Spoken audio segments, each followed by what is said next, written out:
Antusiasme dari Bapak Ibu hadirin sekalian luar biasa sekali. Di sini tercatat ada 170 ya. Tapi tadi saya sempat melihat itu ada sampai 180 lebih partisipan yang terlibat pada webinar kedua kita pada hari ini. Ini luar biasa Mas Mayong dan Mas Tomo. Karena webinar sesi pertama sepahaman saya itu kurang lebih sekitar 80 partisipannya. Sekarang sampai dengan hampir ini ya 2 kali lipat lebih. Sehingga ini berarti menunjukkan antusiasme kita, komitmen kita untuk benar-benar bisa menangani sampah dan limbah ini makin nyata, Mas Mayong Tomo. Kayaknya masih perlu di webinar lanjutan ini seperti itu, karena kita juga sepertinya melihat waktu kita sangat terbatas. Banyak sekali pertanyaan yang saya catat dari kolom chat Bapak Ibu hadirin sekalian. Ini ada belasan pertanyaan seperti itu ya. Tapi alhamdulillah Mas Irfan dan Mbak Sekti sudah sempat menjawab gitu beberapa pertanyaan dalam kolom chat. Terima kasih. Jadi tidak perlu saya sampaikan di sini. Mungkin ini ya, kita manfaatkan waktu sebaik-baiknya. Seharusnya kita jam 15 ini selesai Bapak Ibu. Harusnya sesuai dengan rundown. Jadi mohon izin Mbak Lala, mungkin kita bisa sedikit agak mundur ya, karena saya ingin mengapresiasi nih antusiasme dari para peserta sekalian yang luar biasa seperti itu. Mungkin sampai dengan 15.15, mungkin mohon izin dari panitia kita menambah sedikit waktu seperti itu ya. Jadi terima kasih tadi banyak sekali dari kolom chat pertanyaan yang disampaikan ada belasan seperti itu. Saya mencoba merangkum ya, ada tiga dulu pertanyaan yang saya akan sampaikan mewakili dari Bapak Ibu semua. Dan ini ada dari Prof. Sri Puryono juga. Tadi saya catat ini luar biasa tadi memberikan masukan ya, ada 4 masukan terkait dengan bagaimana mengolah sampah berkelanjutan gitu ya. Yang pertama mengolah sampah ini harus berbasis desa, kelurahan, kemudian dilakukan pemilihan dan ini ya pemilahan dari hulu sampai dengan hilir, kemudian perlunya ada pengembangan ekonomi sirkular dan sampai dengan ke law enforcement seperti itu. Terima kasih Pak Priyono. Untuk pertanyaan tiga yang saya coba rangkum, di sini yang pertama terkait dengan saat ini sudah banyak berita tentang TPA ditutup nih, Mas Yusuf. Ini pertanyaan dari para Bapak Ibu ini banyak yang menanyakan. Selanjutnya gimana nih strategi setelah TPA ditutup? Strategi menangani sampahnya untuk jangka pendek, menengah, dan panjangnya seperti apa kira-kira seperti itu. Kemudian yang kedua, yang menarik juga, ternyata banyak sekali sekarang wacana yang beredar itu justru ditimpakan kesalahan itu kepada masyarakat. Jadi kurangnya atau rendahnya kesadaran, partisipasi yang masih rendah, dan gaya hidup seperti itu. Jadi masalah sampah ini tidak bisa terselesaikan. Bagaimana menurut Bapak Ibu semua di sini terkait dengan tadi justifikasi bahwa pengelolaan sampah ini masalah besarnya adalah kesadaran masyarakat yang masih rendah tadi ataupun gaya hidup. Dan bagaimana kira-kira solusi efektifnya ini supaya bisa tertangani seperti itu. Kemudian pertanyaan yang ketiga untuk Mas Irfan dan Mbak Sekti ini luar biasa tadi banyak sekali nih antusiasme untuk ingin kerjasama dengan WWF Indonesia nih yang saya catat. Intinya ada yang menanyakan bagaimana nih syarat untuk bisa kerjasama dengan WWF Indonesia seperti itu dalam program tadi ya PSC seperti itu bahkan dari KKN UGM ini juga ingin sekali bekerjasama dengan WWF Indonesia. Kemudian juga ada pertanyaan bagaimana rencana WWF Indonesia untuk support lembaga-lembaga yang fokus pada ini ya pemilahan sampah seperti itu. Mungkin tiga pertanyaan itu dulu Bapak Ibu. Nanti selanjutnya dua pertanyaan yang secara langsung di sini disampaikan oleh Mas Eko dan Bu Sukesti ya. Tiga pertanyaan dulu yang tadi kami sampaikan silahkan dijawab Mas Irfan, Mbak Sekti dan Mas Yusuf. Ya, terima kasih Pak Dian. Saya akan menjawab yang apa namanya pertanyaan kedua tuh yang apa namanya bagaimana pemerintah dengan perusahaan dan lain-lain. Ah, juga yang soal WWF. Um, WWF Indonesia saat ini memang sementara ini fokus di Jakarta, Depok, Bogor untuk Plastic Smart Cities. Nah, kemudian juga ada program di Papua. Nah, kalau soal KKN nih, kalau ada yang KKN di Papua, kalau saya kira UGM nggak mungkin KKN di Jakarta, Depok, Bogor ya.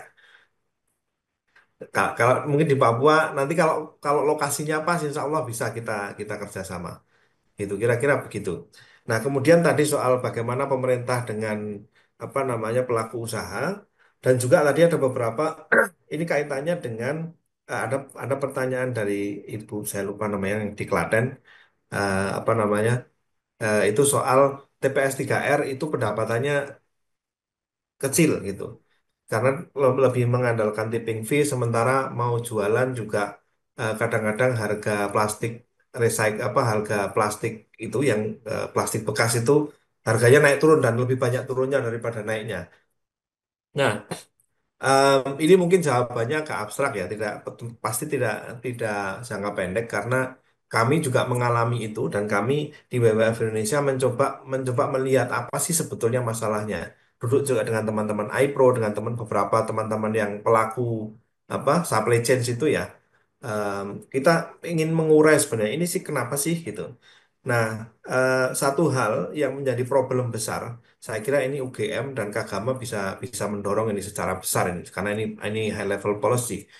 Yang selalu menjadi masalah adalah plastik daur ulang harganya selalu jauh lebih mahal dibandingkan dengan virgin plastik atau plastik baru. Itu karena kita tidak pernah berusaha menahan masuknya virgin plastik ke Indonesia atau diproduksinya virgin plastik. Pasti karena minyak bumi juga berproduksi terus, tetapi negara-negara yang lebih maju, termasuk negara-negara yang tidak lebih maju di sekitar kita, kayak Filipina dan lain-lain, mereka sudah mulai membatasi masuknya virgin plastik. Sehingga harga plastik daur ulang itu nggak lebih mahal amat gitu.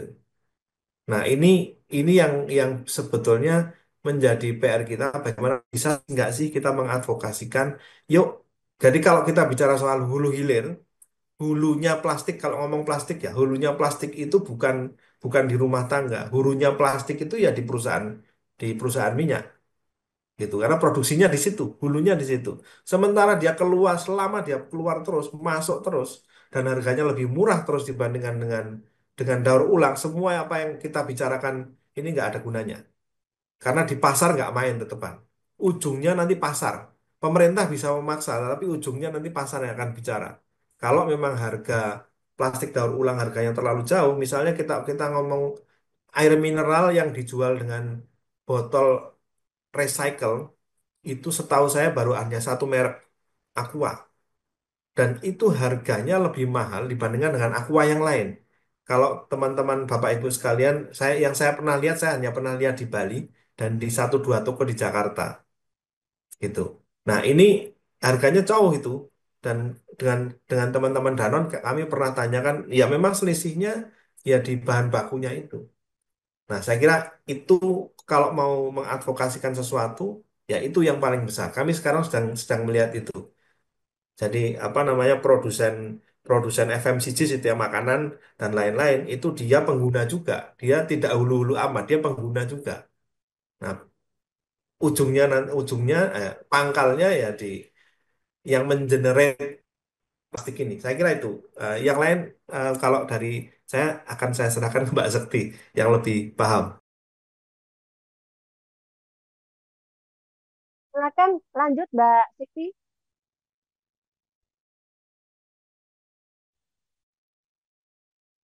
Belum terdengar Ya, suaranya Mbak Siti?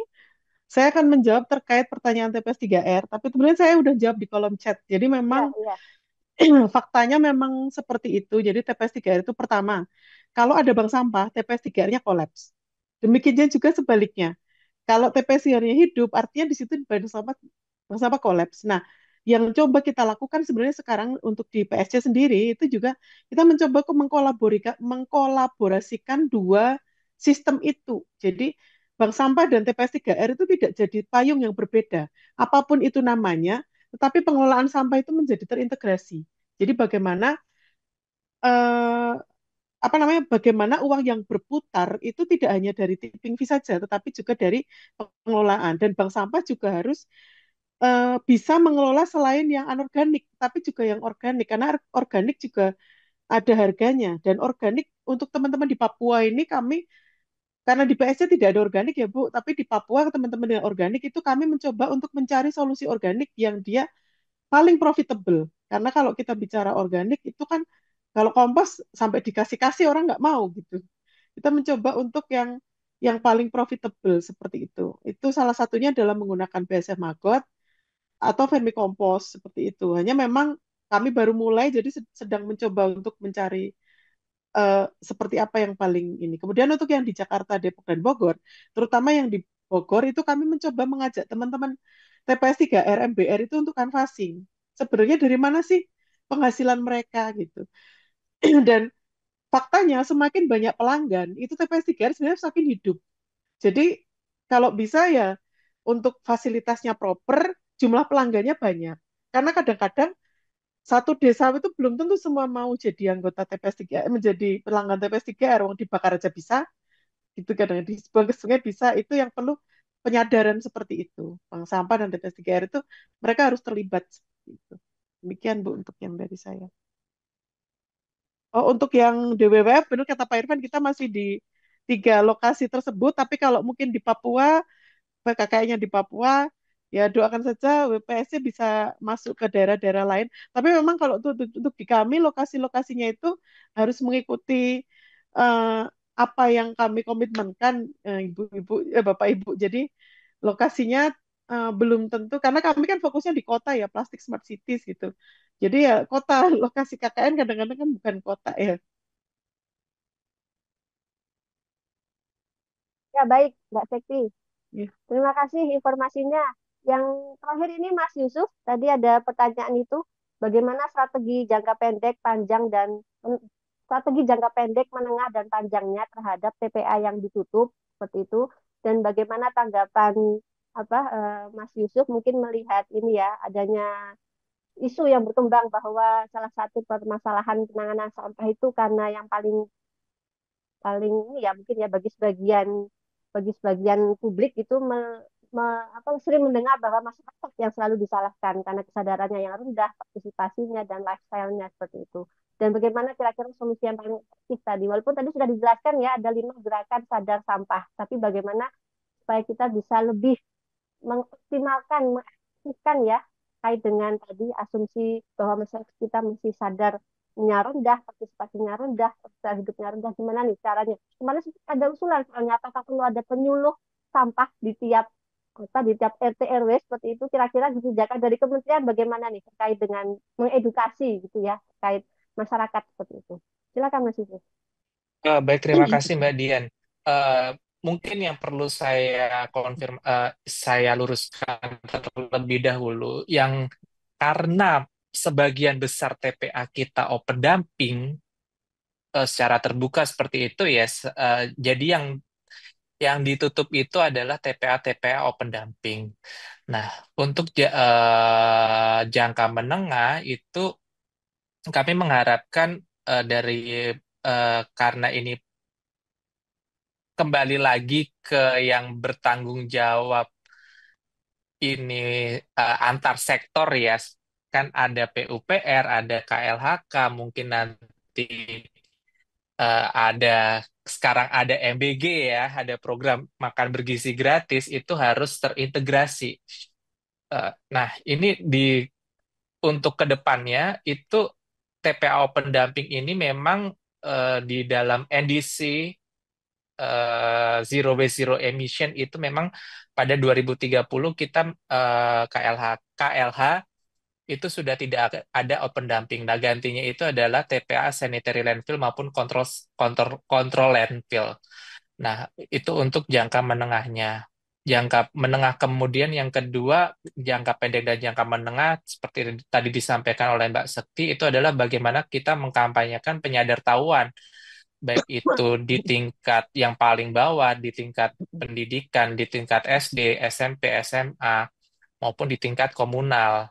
Nah, ini permasalahannya memang kalau misalnya dari WWF itu dia hanya PSC City, City bukan bukan village ya, bukan bukan ini bagaimana kita menjangkau sampai ke desa-desa. Nah, itu Pak Menteri LH pada salah satu programnya itu penyuluh-penyuluh LH baik itu di tingkat pusat maupun daerah itu program prioritasnya sekarang ini untuk sampah. Jadi jangka pendeknya itu adalah kampanye penyadartahuan. Nah, untuk HPSN di tingkat pusat ini kan ada beberapa asta ya, ada 8 asta.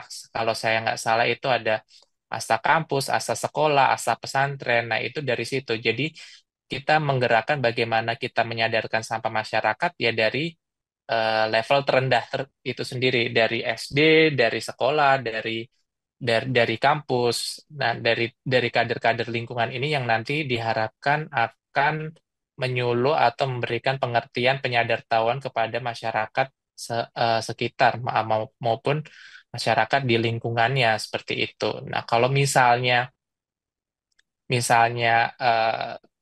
yang disebutkan eh, ini salahnya menyalah-nyalahkan kita yang kurang aware lah, kita kurang ini ya, ya harus kita akui kalau memang kita kurang aware selama ini.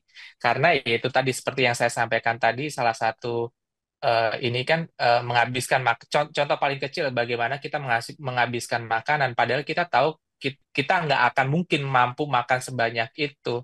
Tetapi yang namanya lapar mata, terus tiba kalau misalnya kita ya sekarang kalau momennya lagi puasa, kita kadang-kadang kalau misalnya lagi buka puasa tuh pengennya ngambil banyak. Nah, ternyata kapasitas perut kita juga nggak akan mampu menampung semua dan akhirnya terbuang. Nah, itu semua itu yang harus kembali ke diri kita masing-masing sih, seperti itu Mbak Dian. Ya, baik, terima kasih sudah sangat jelas sekali yang disampaikan Mas Yusuf. Selanjutnya kami beri kesempatan kepada Bapak Ibu yang sudah raise hand ya. Tadi saya lihat ada Ibu Sukesti sejak awal sudah raise hand, kemudian dilanjutkan dengan Mas Eko Rianto. Silakan Ibu memperkenalkan diri terlebih dahulu dan menyampaikan pertanyaannya secara singkat, padat, dan jelas ya Ibu ya. Terima kasih. Silakan Ibu. Ibu Sukesti, kamu beri kesempatan.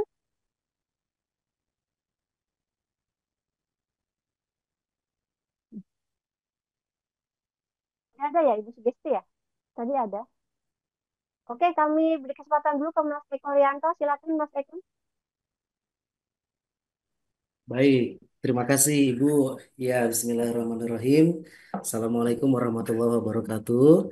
Saya Mas Eko dari Sorong, Papua Barat Daya. Ya, selaku pegiat lingkungan yang ada di Kota Sorong kami sini. Ya, saya terima kasih sudah mendapatkan informasi ini lewat lewat WA, kemudian tadi bisa ikut Zoom ini sangat bermanfaat sekali untuk menambah wawasan. Saya punya dua dua pertanyaan, Bu.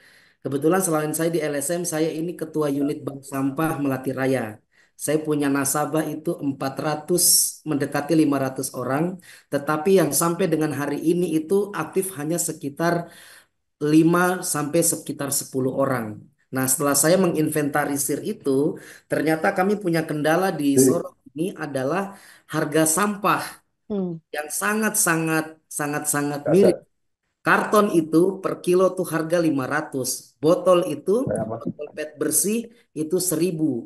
Makanya kalau seandainya lewat Zoom ini Kementerian Lingkungan Hidup menggombor-gomborkan untuk ayo kita aktifkan bank sampah, kita sampah di bank sampah.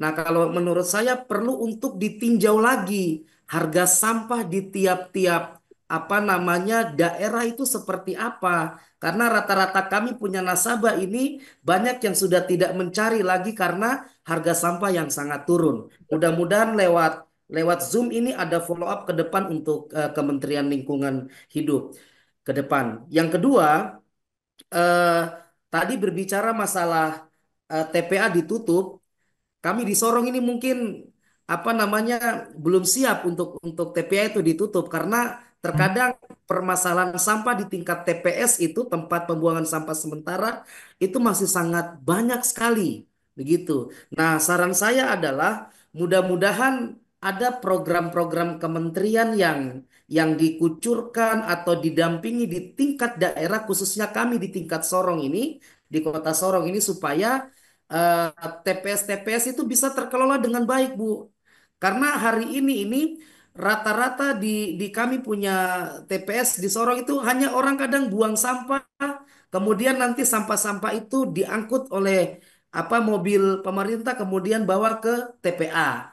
Nah, untuk penerapan TPS 3R dan segala macam itu sangat-sangat kurang begitu. Dan mudah-mudahan teman-teman WWF kalau punya program di Papua ya mungkin bisa sounding-sounding ke kami di Kota Sorong kah, sehingga kita bisa lakukan kolaborasi ini dengan lebih baik lagi. Mungkin demikian Ibu pembawa acara. Makasih. Assalamualaikum warahmatullahi wabarakatuh. Waalaikumsalam warahmatullahi wabarakatuh. Terima kasih Mas Eko Rianto, luar biasa ini. Kemudian langsung saja ya, tadi Ibu Sukesti mohon maaf kami anulir, kemudian langsung kami ganti saja dengan sahabat edukasi lingkungan ya. Bapak Ibu silakan, kita dua penanya saja karena waktu sudah sangat terbatas. Silakan. Ya, Assalamualaikum warahmatullahi wabarakatuh. Kedengeran, Bu? Waalaikumsalam, silakan. Ya, saya sebagai LSM Sahabat Edukasi Lingkungan dan juga saya juga menjabat sebagai Ketua LPM Kabit Lingkungan dan Kebersihan. Eh, untuk masalah sampah memang agak sulit ya, maksudnya kita berkolaborasi baik dengan pemerintah bahkan juga dengan stakeholder terbawah pun kayak bank sampah itu di, di masyarakat agak sulit ya, karena memang terkait bisnis juga, industri juga. Tetapi yang kita pengen menekankan adalah utamanya tentang pemilahan sampah nih. Saya kebetulan kami juga membangun aplikasi startup pemilihan berbasis Android dan alhamdulillah telah berhasil kita melakukan bahkan di satu lingkungan kita bisa mencapai dengan 80% masyarakat di lingkungan non perumahan ya, maksudnya di lingkungan itu berhasil, tetapi memang supporting pemerintah ini agak minim gitu. Bahkan di kami kebetulan kami Kota Depok ya, itu UPS saja kita agak sedikit sulit. Maksudnya UPS yang tidak aktif itu untuk kita aktifkan kembali itu juga agak sulit. Nah, mudah-mudahan sih dengan yang saya mau tanyakan adalah mungkin dari adakah kebijakan KLHK terkait dengan karena eh, pentingnya sekali UPS yang sudah tidak aktif ini bisa mungkin para pegiat lingkungan untuk pakai karena kebanyakan apapun yang di tangan pemerintah ini tidak bisa disentuh oleh di luar pemerintah gitu. Mudah-mudahan dengan adanya pertemuan kali ini mungkin ada kebijakan oleh pemerintah bahwa pengolahan sampah juga berbasis komunitas ini bisa disupporting gitu. Karena saya lihat utamanya semua kayak bank sampah itu kan bersifatnya middle ya, maksudnya middle di tengah proses gitu. Tapi pemilahan ini tidak banyak pihak-pihak yang fokus gitu. Makanya kami memfokuskan untuk membuat berbasis data. Kita bisa melihat kalau di kami kita bisa melihat siapa saja masyarakat yang memilah. Bahkan kami bisa eh, apa ya, men-track siapa saja yang sudah melakukan pemilihan atau tidak gitu. Jadi bisa pemerintah bisa melakukan law enforcement terhadap siapa saja yang melakukan kesalahan terkait dengan pemilahan. Mungkin dari saya segitu aja. Terima kasih. Assalamualaikum warahmatullahi wabarakatuh. Waalaikumsalam warahmatullahi wabarakatuh. Terima kasih. Langsung saja ya ditanggapi. Yang pertama saya beri kesempatan dulu aja kepada Mas Yusuf nih, karena tadi banyak sekali yang ditujukan ke Kementerian LH, tapi nanti ada beberapa juga yang bisa ditambahkan ya informasi pembelajaran dari Mas Irfan dan Mbak Sekti. Silakan Mas Yusuf terlebih dahulu. Baik, Mbak Dian. Yang pertama, kalau misalnya Kementerian KLH, BPLH mau mau ikut campur dalam penentuan harga sampah, itu masalahnya kami tidak mempunyai. Yang pertama, kami tidak mempunyai dasar hukumnya. Beda seperti kalau misalnya obat itu ada harga eceran tertinggi dan sebagainya seperti itu.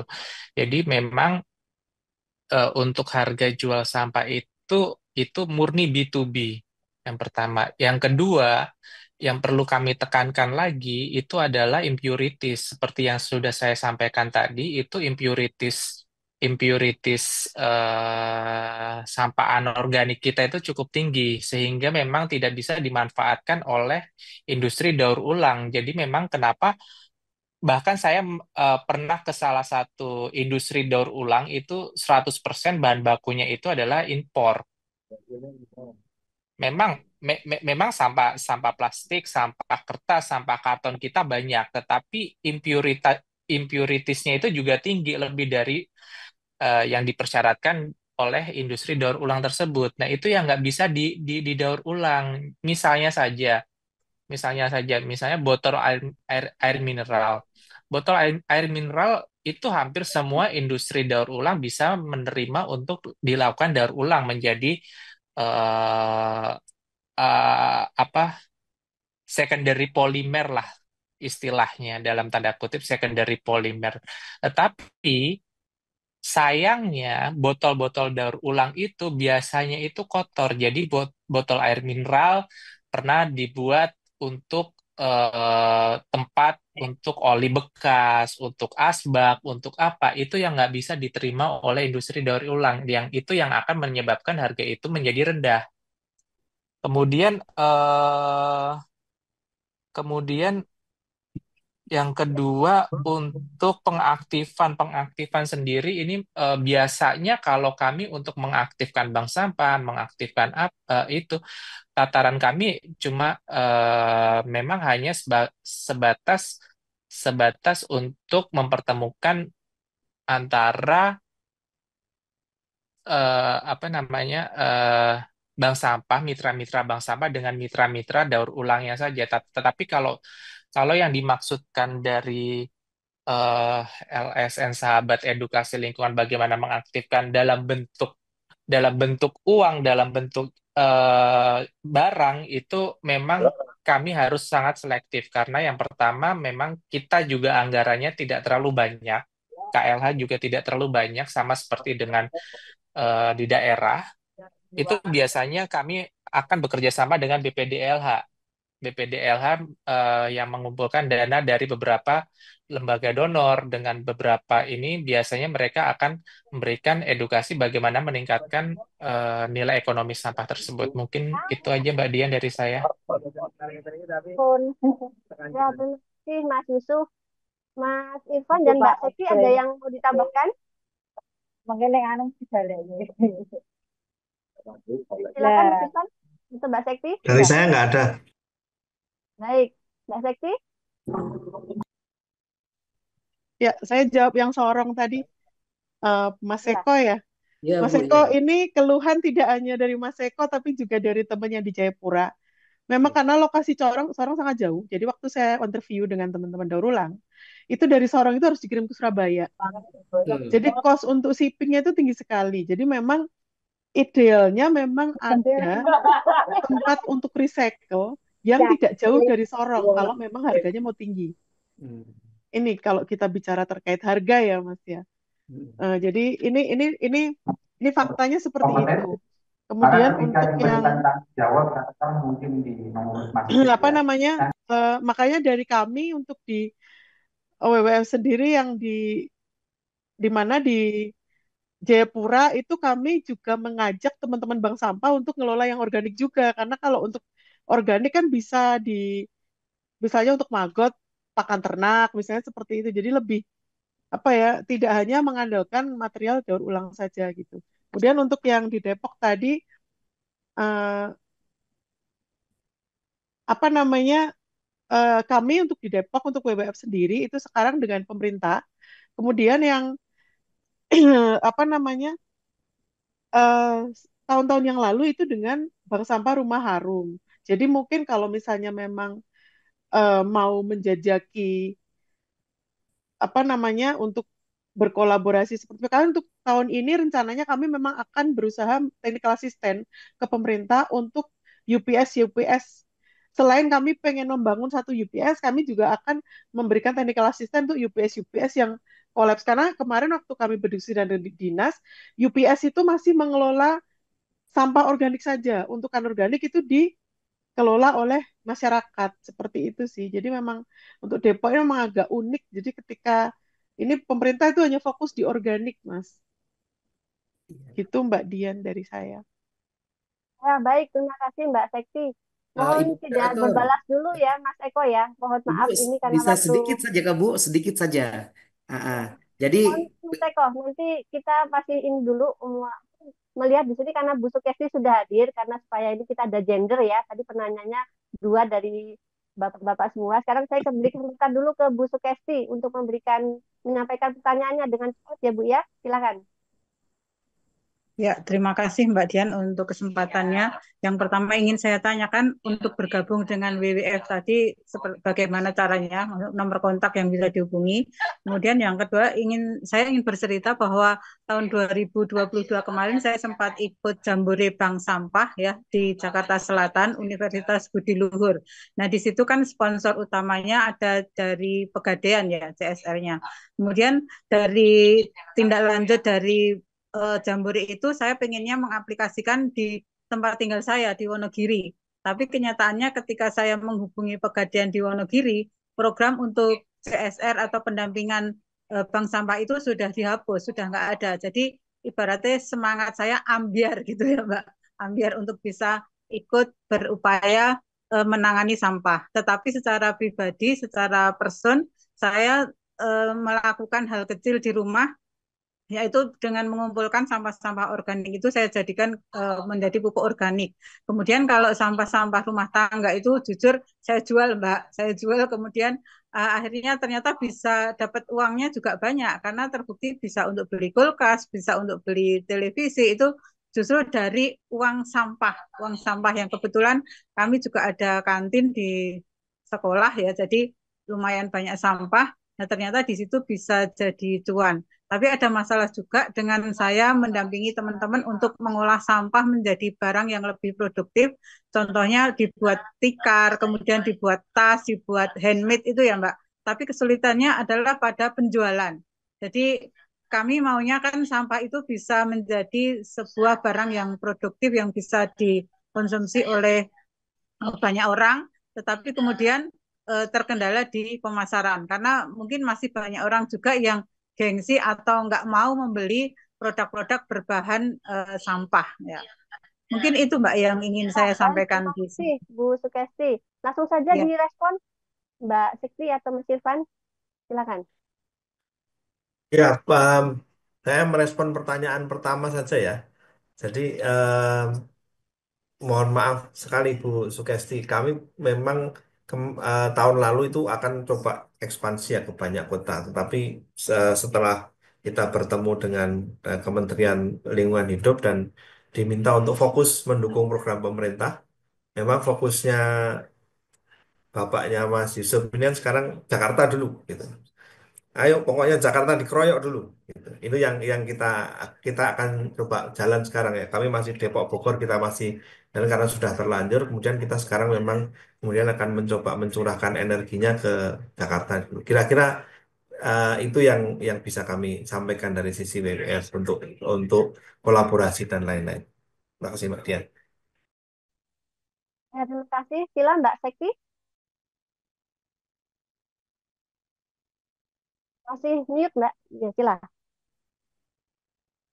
Jawaban saya sama sih seperti Pak Irfan. Kemudian untuk yang penjualan material dari pembuatan sampah memang faktanya tidak hanya di Wonogiri, Bu, hampir di semua tempat itu kalau upcycle memang sulit untuk penjualannya.